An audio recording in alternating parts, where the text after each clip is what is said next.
আপনাদেরকে চাকরি দেওয়ার নামে কন্ট্যাক্ট করছে, তাই তো?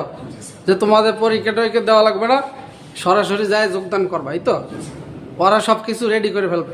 মানে সবার কি একই একই মানে একই লোকেই কন্ট্যাক্ট এরকম না আলাদা আলাদা? কত টাকায় কন্ট্যাক্ট হয়েছে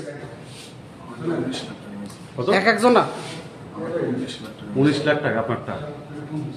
আপনার এই যে দাঁড়িয়ালা ভাই, হ্যাঁ 8 লাখ আপনার আপনার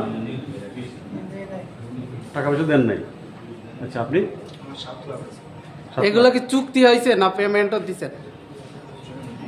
টাকা পয়সা দিচ্ছেন? কত দিচ্ছেন? কে কত করে দিচ্ছেন?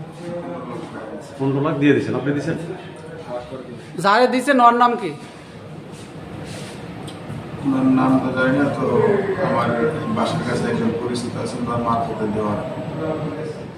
হ্যাঁ, আপনি এই কোনার ভাই, আপনি টাকা দিচ্ছেন না দেন না?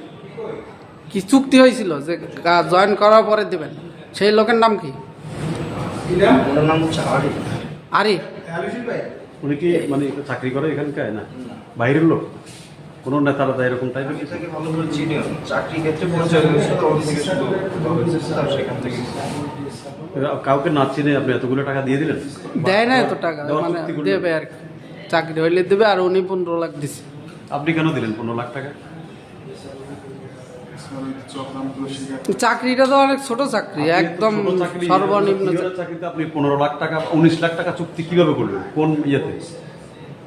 আমির হামজা নামে একটা লোক, ওনার মারফত। বাড়ি কোথায় তার? ওনার গ্রামের সিরাজগঞ্জ। আপনার বাড়ি? আমার বাড়ি সিরাজগঞ্জ থানা, মানে একই এলাকায় বাড়ি? থানা অন্য। আচ্ছা আচ্ছা।